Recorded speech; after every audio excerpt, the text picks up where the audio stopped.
Iran हार मान ले, तमाम मकासद हासिल फ़ोन पर मुज़ाकरात जारी हैं। अमरीकी सदर ट्रंप ने कहा है कि ईरान के पास जौहरी हथियार नहीं होने चाहिए। ईरान को कहना होगा कि वो हार गए, क्योंकि हम ईरान के खिलाफ जंग में अपने मकासद तकरीबन हासिल कर चुके। डोनाल्ड ट्रंप ने दावा किया है कि ईरान के 82% मिसाइल तबाह और 159 बहरी जहाज डिबो दिए गए। ईरानी करेंसी की कोई कदर कीमत नहीं रही। रूसी सदर पुतिन के साथ ईरान और यूक्रेन के मामले पर इनकी फ़ोन पर बातचीत हुई। ट्रंप ने बताया कि पुतिन से कहा है कि अमेरिका जंग बंद करने में मदद देने से पहले रूस को अपनी जंग बंद करनी होगी। पुतिन ने ईरान की जानिब से यूरेनियम अफजोदगी के मामले पर फिक्रमंदी का इजहार किया है कि अमेरिकी मीडिया के मुताबिक सेंटकॉम ने डार्ट ईगल मिसाइल मशरिक़ वस्ता में भेजने की दरख्वास्त की है। इस इक़दाम का मकसद ईरान के अंदर गहराई में मौजूद मिसाइल लॉन्चर्स को निशाना बनाना है। पहली बार अमेरिका हाइपरसोनिक मिसाइल अमली तौर पर तैनात करेगा। डार्ट ईगल प्रोग्राम ताख़ीर का शिकार रहा है। अब तक मुकम्मल तौर पर ऑपरेशनल करार नहीं दिया गया। अमेरिकी बहरिया का तैयारा बरदार बहरी जहाज USS जेराल्ड आर फोर्ड आइंदा चंद रोज में मशरिक़ वस्ता से रवाना होकर वतन वापसी का सफर करेगा। स्टॉक मार्केट में शदीद मंदी, इंडेक्स 1,62,000 पॉइंट्स की हद खो बैठा। कारोबारी हफ्ते के चौथे रोज कारोबार के आगाज पर ही स्टॉक एक्सचेंज में शदीद मंदी देखने में आई। 4,000 से ज़ायद पॉइंट्स की कमी के साथ पाकिस्तान स्टॉक मार्केट में 100 इंडेक्स 1,61,461 पॉइंट्स की सतह पर आ गया। वाज़ेह रहे कि गुज़िश्ता कारोबारी दिन के अख्ताम पर 100 इंडेक्स 2,588 पॉइंट्स की कमी के साथ 1,65,823 पॉइंट्स की सतह पर बंद हुआ था। दूसरी जानिब एशियाई स्टॉक मार्केटों में मिला जुला रुझान बरकरार है। खबर एजेंसी के मुताबिक इंडोनेशिया के जकार्ता कंपोजिट इंडेक्स में 0.41% की तेजी देखने में आई। चीन के शंघाई कंपोजिट इंडेक्स में मामूली इजाफा रिकॉर्ड किया गया। इसके अलावा जापान के निकी इंडेक्स में 1.31% कमी रिकॉर्ड की गई, जबकि हांगकांग के हैंग सेंग इंडेक्स में 1.23% गिरावट देखी गई। खाम तेल की कीमत $140 तक जा सकती है। ईरानी रहनुमा का बड़ा दावा सामने आ गया। ईरान के सीनियर रहनुमा और पार्लियामेंट के स्पीकर मोहम्मद बाकर कालिबाफ ने आलमी मंडी में तेल की बढ़ती हुई कीमतों पर रद्द-ए-अमल देते हुए कहा, अमरीकी वज़ीर ख़ज़ाना को शदीद तनकीद का निशाना बनाया है। उनकी जानिब से अमरीकी वज़ीर ख़ज़ाना को शदीद तनकीद का निशाना बनाया गया। अपने बयान में मोहम्मद बाकर कालिबाफ ने कहा कि अमरीकी वज़ीर ख़ज़ाना जैसे अफराद के गैर संजीदा और फजूल मशवरों ने तेल की कीमत को $120 फी बैरल तक पहुँचा दिया है और खदशा जाहिर किया कि ये कीमत मजीद बढ़ के $140 तक जा सकती है। उन्होंने इस तासुर को भी मुस्तरद किया कि अमरीकी पाबंदियां या नाकाबंदी से ईरान की तेल पैदावार मुतासर हो रही है। कालिबाफ ने कहा कि 3 दिन गुजर चुके हैं, लेकिन तेल का एक भी कुआं खुश्क नहीं हुआ और ना ही आइंदा 30 दिन में ऐसा होने का इम्कान है, जिससे उन्होंने अमरीकी दावों को बेबुनियाद करार दिया। दूसरी जानिब इससे कबल अमरीकी वज़ीर ख़ज़ाना की जानिब से दावा किया गया था कि ईरान पर आयद पाबंदी और नाकाबंदी के बायस इसकी तेल ज़ख़ीरा करने और पैदावार की सलाहियत मुतासर होगी, जिसके तवील मुद्दती असरात मुरतब होंगे। उधर आलमी मंदी में तेल की कीमतों में नुमाया इजाफा देखने में आया, जहाँ बरतानवी खाम तेल ब्रेंट क्रूड की कीमत तकरीबन 8% इजाफे के बाद $181 फी बैरल तक पहुँच गई, जो गुज़िश्ता 4 बरस की बुलंद तरीन सतह पर है।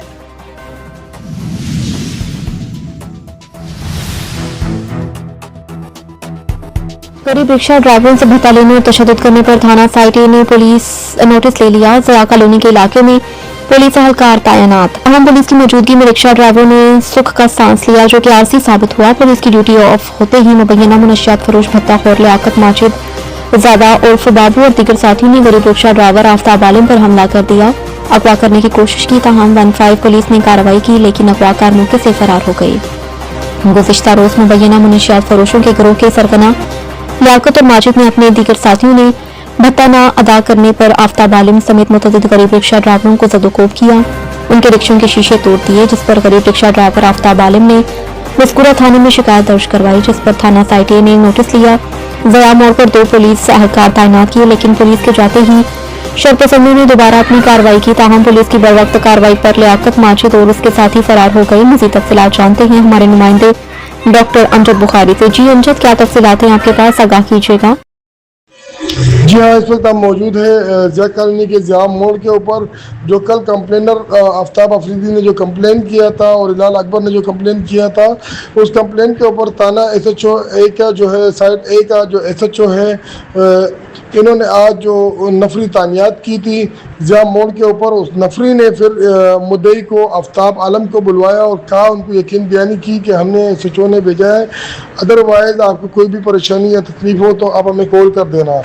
लेकिन नफरी के जाने के फ़ौरन बाद ही ये हमलावर लियाकत और सादी लियाकत हो गया और बासित हुए, और इनके साथ दीगर जो साथी है साहिबजादा और बाबू और दीगर नामालूम 20-25-30 अफराद ने फिर से दवा बोल दिया और इनको जो है ना मारा पीटा है, जिसमें से फिर इन्होंने, और बल्कि ये अकबर हिलाल को ये अगवा करने की कोशिश कर रहे थे, उठा कर ले जाने की कोशिश कर रहे थे, लियाकत उसको अगवा करना चाह रहा था और बासित भी ये इनके साथ मिले हुए थे। साहिबजादा और बाबू भी बैठा हुआ है, जो कि मकसद है कि इनको अगवा करने की इन्होंने कोशिश की, जिसमें ये लोग नाकाम हुए और उन्होंने 15 के ज़रिए पुलिस मोबाइल बुलवाकर 15 की मदद लिए और 15 के आने के बाद जो लोग हैं इनको उन्होंने थाने अपने साथ मुंतकिल किया है, 2-4 जो लोग हैं। और मेन जो कारिंदे हैं लियाकत, जो यह तस्वीर में नज़र आपको आ रहे 2 लड़के खड़े हुए, एक लियाकत एक बासित, ये दोनों फरार होने में कामयाब हो गए।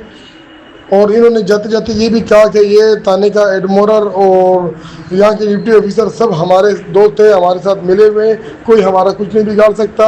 लिहाजा अब भी जो थाने से हमें इत्तला मिली है, एडमोरल का कहना है कि जो है ना मकसद हम तो देखते हैं कि झगड़ा हुआ है और लिहाजा इनको टॉर्चर कर रहे कंप्लेनर को, मुद्दई को, कि जो है ना अगर बंद करूँगा तो उन दोनों को बंद करूँगा, और जबकि जो है ना उनको इन्होंने मफरूर करवा दिया है। ये देख सकते हैं जी।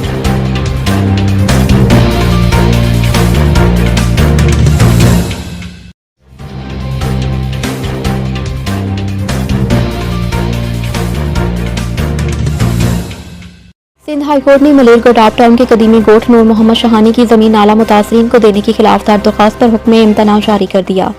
अदालत ने MDA, LDA दीगर से जवाब तलब किया। अदालत ने दरख्वास्त की समाअत 19 मई तक मुलतवी कर दी। वकील दरख्वास्त गुजार शफीक अहमद ने मौक़िफ़ इख्तियार किया कि नूर मोहम्मद शहानी गोठ 1980 से आबाद है। 65 एकड़ जमीन गोठ की है, जो सरकारी तौर पर लीज भी की गई थी।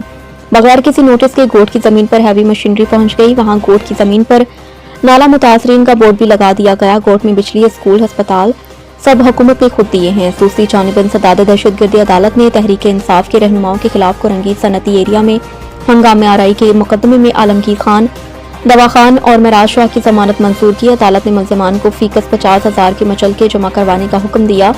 शुजात अली खान एडवोकेट ने बताया कि मुल्ज़िमान को मुकदमे में नामजद नहीं किया गया। शरीक मुल्ज़िमान भी मुकदमे में जमानत हासिल कर चुके।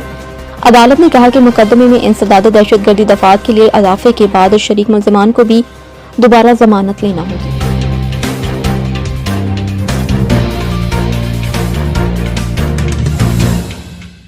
मालूमात आमा से मुतालिक आज हम आपको लेकर चलते हैं कनाडा के शहर मिसिस का। वाक़या शानदार एक स्क्वायर वन शॉपिंग मॉल के अंदर, जो अपने साइज, सहूलियात और जदीद निज़ाम के बायस पूरे इलाके की पहचान बन चुका। नुमाइंदा न्यूज़ 92 HE के शाहिद मलिक के मुताबिक स्क्वायर वन शॉपिंग मॉल तकरीबन 2.2 मिलियन स्क्वायर फुट के वसी रकबे पर फैला है।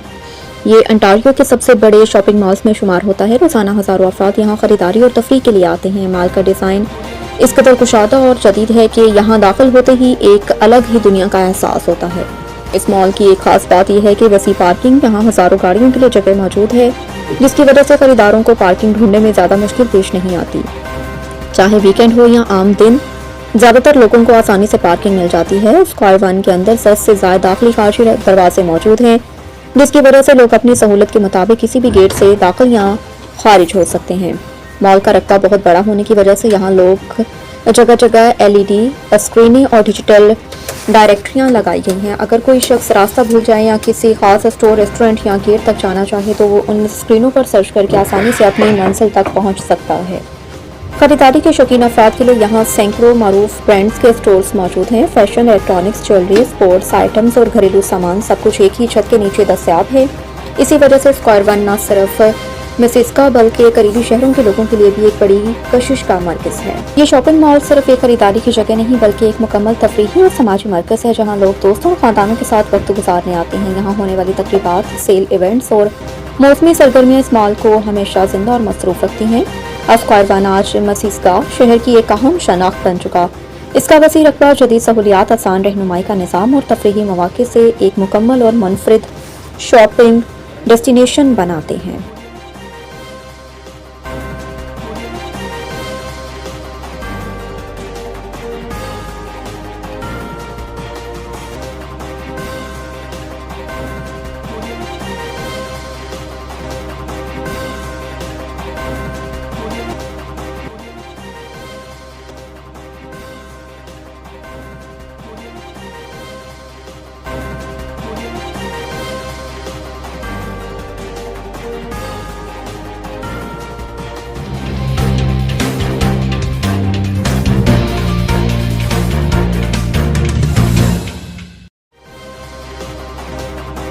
आज मुल्क के बेशतर इलाकों में मौसम शदीद गर्म और खुश्क रहने का इम्कान है। महकमा मौसमियात ने पेशगोई की है कि आज मुल्क के बेशतर इलाकों में मौसम गर्म और खुश्क रहेगा, जबकि जुनूबी इलाकों में गर्मी की शिद्दत में मजीद इजाफा मुतवक्की है। आज़ाद जम्मू कश्मीर के बालाई इलाकों में बारिश का सिलसिला थम गया है, मगर मजीद बारिश का इम्कान है। बलोचिस्तान के बेशतर अजला में मौसम खुश्क और गर्म है। सूबे के जनूबी अजला में मौसम शदीद गर्म रहेगा। सिबी में दर्जा हरारत 45 और तुर्बत में 46 डिग्री पर पहुंच चुका है। कराची में आइंदा 24 घंटों के दौरान दिन में मतला साफ और मौसम गर्म रहने का इम्कान है। महकमा मौसमियात के मुताबिक शहर में ज्यादा से ज्यादा दर्जा हरारत 35 से 37 डिग्री तक रहने का इम्कान हो सकता है। महकमा मौसमियात के मुताबिक गुज़िश्ता 24 घंटों के दौरान मुल्क में सबसे ज्यादा दर्जा हरारत तुर्बत और नवाबशाह में 46 डिग्री सेंटीग्रेड रिकॉर्ड किया गया। इसके अलावा सकरंड में 45, डाडो, लसबेला, मुंजदाड़ो 44, हैदराबाद, सखर 42, मुल्तान साहिवाल 38, कराची 35, लाहौर 34, इस्लामाबाद, पेशावर 33, कोयटा, मुजफ्फराबाद 30 और गिलगित में ज्यादा से ज्यादा दर्जा हरारत 23 डिग्री सेंटीग्रेड तक रहने का इम्कान है। वनडे वर्ल्ड कप के 2027 की तैयारियां। ऑस्ट्रेलिया के वनडे स्क्वाड का दौरा पाकिस्तान मुतवक्के।